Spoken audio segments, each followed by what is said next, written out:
Hello student, welcome my classes. बेटा हमारा chapter चल रहा था 10th क्लास का मैन्युफैक्चरिंग इंडस्ट्रीज। इस फर्स्ट पार्ट में हमने बड़ा कुछ डिस्कस कर लिया। अगर फर्स्ट पार्ट आपने नहीं देखा तो पहले फर्स्ट पार्ट देखें, ट्रिक से देखें, फिर ही आपको सेकंड पार्ट की अच्छी तरह समझ आएगी।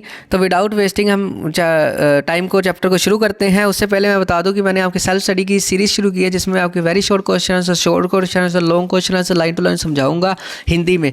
आपने अगर वो देखनी है तो वीडियो के डिस्क्रिप्शन में उसका लिंक मिल जाएगा और फर्स्ट पार्ट का भी लिंक मिल जाएगा। अगर एक्सप्लेनेशन वाली सेल्फ स्टडी के डिस्क्रिप्शन में लिंक नहीं मिलता तो प्लेलिस्ट में आपको देख सकते हो।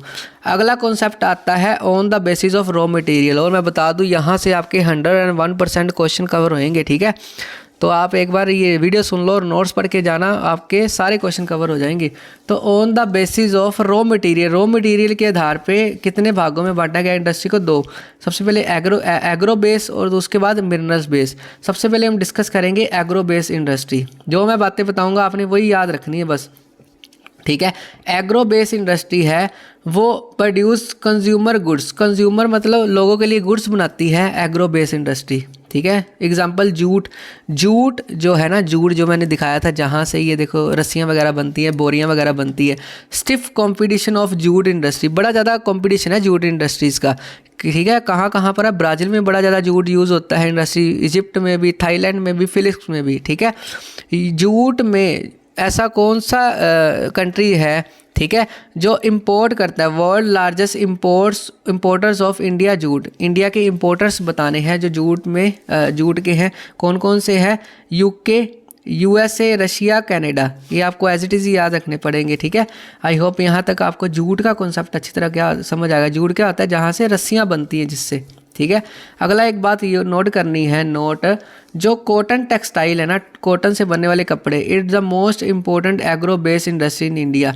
कॉटन टेक्सटाइल जो पीछे किया था, एक बात रह गई थी, मोस्ट इंपॉर्टेंट टेक्सटाइल मतलब कपड़े बनाने की जो इंडस्ट्री है इंडिया की, वो कौन सी बेस है? Agriculture base, agro base. I hope यहाँ तक आपको अच्छी तरह समझ आ गई। उसके बाद मिनरल्स बेस इंडस्ट्री देखते हैं, जहाँ पर मिनरल्स का बात होगी। ठीक है, minerals base industry produce both consumer value base goods. Consumer value मतलब कंज्यूमर से रिलेटेड वैल्यूएबल चीज़ें बनाती है कौन सी? Minerals base industry. Example iron and steel, फिर से आ गया। अब आयरन एंड स्टील है ना, सभी गैजेट्स में यूज़ होता है। ऐसा कोई भी गैजेट नहीं है जहाँ पर आयरन और स्टील का यूज़ नहीं होता है। ठीक है, आप मोबाइल भी यूज़ कर रहे हो तो वहाँ पर भी आयरन एंड स्टील है। Machine tools iron and steel से बनते हैं। आयरन एंड स्टील इंपॉर्टेंट क्यों है? ये क्वेश्चन आ जाता होता है, पिछली बार आया था। आयरन एंड स्टील इंपॉर्टेंट क्यों है? तो सबसे पहले ये जो इंडस्ट्री है गिव एम्प्लॉयमेंट, रोजगार देती है। अब अगला इंपॉर्टेंट क्या है? Use everywhere of the iron and steel. सभी जगह आयरन और स्टील का यूज़ होता है। ऐसी कोई भी गैजेट नहीं है, कोई भी इलेक्ट्रॉनिक डिवाइस नहीं है जहाँ पर आयरन और स्टील का यूज़ ना हुआ हो। आई होप यहाँ तक आपको अच्छी तरह समझ आ गई। उसके बाद छोटा सा कॉन्सेप्ट आता है एक, किसके ऊपर? Automobile industry. ऑटोमोबाइल इंडस्ट्री का मतलब क्या होता है? एक स्टूडेंट से मैंने पूछा ऑटोमोबाइल क्या होता है, तो वो बोलता है ऑटो में मोबाइल यूज़ करना। तो ऐसा नहीं है, जो भी गाड़ियाँ बनती हैं, गाड़ियाँ जहाँ पर बनती है, ऑटो रिक्शाज बनती हैं, कोई भी डिवाइस बनता है, कार वगैरह, तो उस इंडस्ट्री को क्या बोला जाता है? Automobile industry. तो ऑटोमोबाइल इंडस्ट्री में सबसे बड़ा खास बात क्या है? Provide transport for good, provide employment. एक तो ऑटोमोबाइल इंडस्ट्री सबसे ज़्यादा एम्प्लॉयमेंट देती है, रोजगार मिलता है, और एक ट्रांसपोर्ट करने के लिए चीज़ें देती है। जैसे कारें, सबसे ज़्यादा ऑटोमोबाइल कहाँ पर है इंडस्ट्री?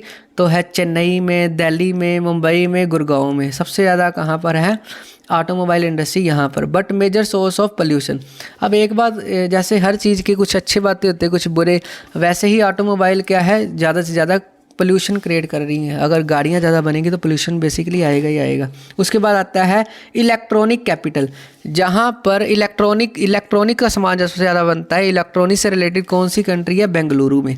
ठीक है, बेंगलुरु एक ऐसी जगह है जिसको बोला जाता है इलेक्ट्रॉनिक कैपिटल ऑफ इंडिया। ये देखो निकले करंट तेरे यार चो।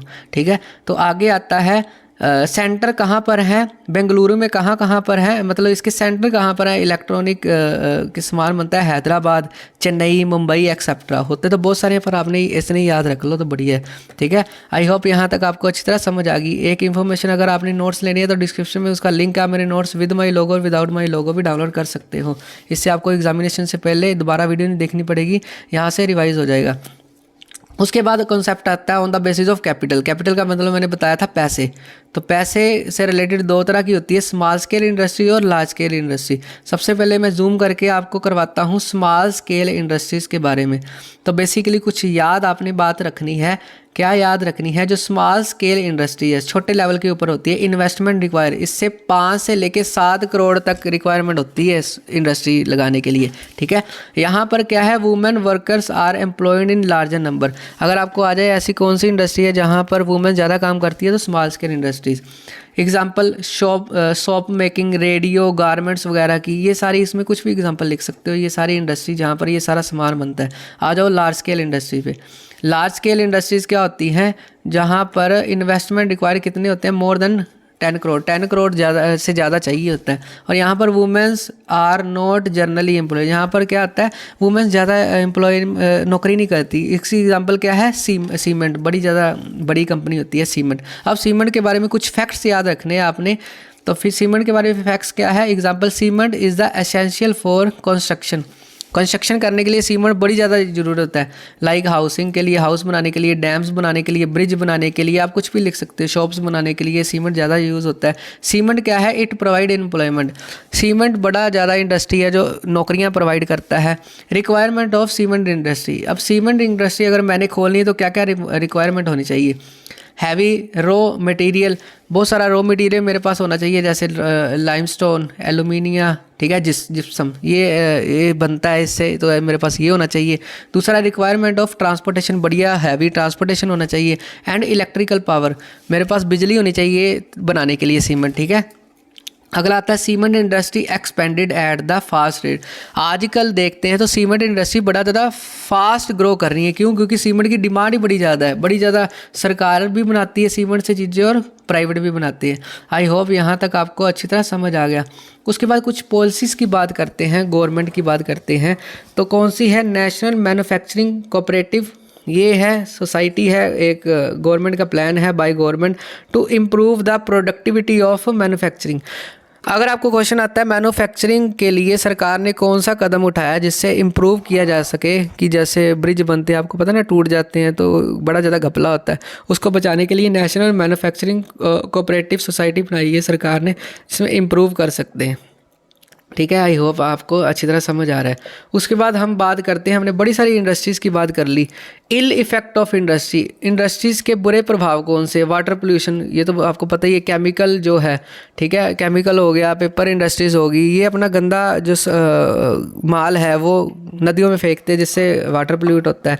नॉइज़ पोल्यूशन, अब ऑटोमोबाइल है, हॉर्न वगैरह बजेंगे, वो बहुत सारे इंडस्ट्री बहुत सारी आवाज़ करती है, जिससे नॉइज़ पोल्यूशन भी होता है। एनवायरनमेंट पोल्यूशन किससे होता है, आयरन एंड स्टील इंडस्ट्री से, टेक्सटाइल इंडस्ट्री से, बड़ा सारा एनवायरनमेंट में क्या है, हानिकारक पदार्थ छोड़ते हैं।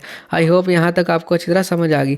उसके बाद बात करते हैं आईटी की, मोस्ट इंपॉर्टेंट। आजकल तो आईटी बड़ी जगह यूज़ होता है, इसको बोलते हैं इंफॉर्मेशन टेक्नोलॉजी, कंप्यूटर वगैरह। प्रोवाइडेड एम्प्लॉयमेंट, जो आईटी सेक्टर है वो बड़ा ज़्यादा नौकरियाँ देता है, ठीक है। Information technology now strength in India की स्ट्रेंथ बन गई है। अगर किसी देश के पास इंफॉर्मेशन टेक्नोलॉजी है, वो बढ़िया तरीके से गैजेट्स बनाते हैं, तो जितना ज़्यादा वहाँ पर आईटी होगी उतनी ज़्यादा डेवलपमेंट होगी। तो इंडिया की स्ट्रेंथ कौन सी बोला जाता है इंडस्ट्री को, आईटी। उसके बाद आता है एग्लोमरेशन इकोनॉमी। एग्लोमरेशन इकोनॉमी बड़ा ज़्यादा कॉन्सेप्ट इंपॉर्टेंट है, छोटा सा ही है, ठीक है। ये क्या होता है, जब फर्म्स, जो बनाने वाली company, and people located near one another, उसको क्या बोला जाता है, एग्लोमरेशन। इसके स्पेलिंग क्या है, आपको स्पेलिंग याद रखने हैं, ALGO, एल्गो, MERATION, माइग्रेशन, ठीक है। एग्लोमरेशन इकोनॉमी क्या होती है, जब जो बनाने वाला भी और ख़रीदने वाला भी साथ साथ हो तो बेनिफिट होता है, ठीक है, ज़्यादा खर्चा नहीं लगता बनाने वाले का, तो उसको ये बोलते हैं, ठीक है। उसके बाद लास्ट कॉन्सेप्ट आता है इसका अगला, why cotton textile grow. Cotton जो टेक्सटाइल है, कॉटन टेक्सटाइल मैंने पहले बताया है, ग्रो मुंबई और अहमदाबाद में ज़्यादा क्यों ग्रो करती है ये इंडस्ट्री कॉटन और टेक्सटाइल की, क्योंकि वहाँ पर ईजी लेबर, मतलब लेबर भी मिल जाती है ईजीली। फेवरेबल क्लाइमेट, वहाँ पर क्लाइमेट भी बड़ा अच्छा है, जो चाहिए होता है वो मिल जाता है क्लाइमेट में, ठीक है, जितनी रेंज चाहिए, जितना टेम्परेचर चाहिए। अवेलेबिलिटी ऑफ कैपिटल मतलब पैसा, वहाँ पर पैसे की कमी नहीं है, एक तो ये कारण है। एक्सपोर्ट्स फैसिलिटी, मतलब ट्रांसपोर्टेशन अच्छा है, अवेलेबिलिटी ऑफ रॉ मटेरियल, वहाँ पर कच्चा माल है, रॉ मटेरियल आसानी से मिल जाता है। अब कईयों को रॉ मटेरियल नहीं पता, रॉ मटेरियल वो होता है किसी भी प्रोडक्ट को बनने के लिए जो चीज़ें यूज़ होती हैं उसको बोलते हैं रॉ मटेरियल। जैसे मोबाइल को बनने के लिए flash light, display, touch screen, वो रॉ मटेरियल है। आई होप यहाँ तक आपको अच्छी तरह समझ आ गया। एक आपने नोट करना है, यहाँ पर लिखा है टेक्सटाइल जो इंडस्ट्री है ना, contribute the national income. National income में टेक्सटाइल इंडस्ट्री कितना कंट्रीब्यूट करती है? 4% से भी ज़्यादा, 4% या 4% से भी ज़्यादा टेक्सटाइल, कपड़े वाली इंडस्ट्री है जो ज़्यादा क्या करती है, योगदान देती है। उसके बाद लास्ट में आता है problem to textile industry in India. India में कौन कौन सी प्रॉब्लम है जो टेक्सटाइल इंडस्ट्री मतलब कपड़े की इंडस्ट्री को देखने को मिलती हैं? सबसे पहले प्रॉब्लम ऑफ रॉ मटेरियल। यहाँ पर रॉ मटेरियल की कमी है, मतलब इतना ज़्यादा बढ़िया रॉ मटेरियल नहीं होता जिससे कपड़ा अच्छा नहीं होता, ठीक है, अच्छा नहीं बनता। दूसरा हाई कॉस्ट, यहाँ पर हाई कॉस्ट से लेबर भी हाई कॉस्ट मिलती है, ठीक है, यहाँ पर सभी चीज़ें हाई कॉस्ट है। तो यहाँ पर क्या है, कॉटन इंडस्ट्री टेक्सटाइल इंडस्ट्री को ये प्रॉब्लम का सामना करना पड़ता है। Last one, second last is competition of foreign market. Foreign market का वही बड़ा कंपटीशन है, ठीक है, फॉरेन मार्केट ही बड़े सस्ते रेटों में दे रही है, यहाँ पर चीप लेबर नहीं मिलती, तो ये भी एक प्रॉब्लम का सामना करना पड़ता है टेक्सटाइल इंडस्ट्री को।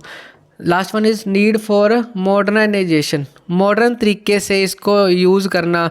पुराने तरीक़ों से हाथ से बनाते हैं कपड़े, यहाँ पर इतना मॉडर्न तरीके से यूज़ नहीं होता, ठीक है, इंडस्ट्रीज़ वगैरह नहीं खुली यहाँ पर, बड़े बड़े शहरों में खुली है, बड़े बड़े देशों में खुली हैं। तो ये सारी प्रॉब्लम का सामना करना पड़ता है किसको? टेक्सटाइल इंडस्ट्री को। अगर ये सोल्व हो जाए तो टेक्सटाइल इंडस्ट्री बढ़िया तरीके से काम करे।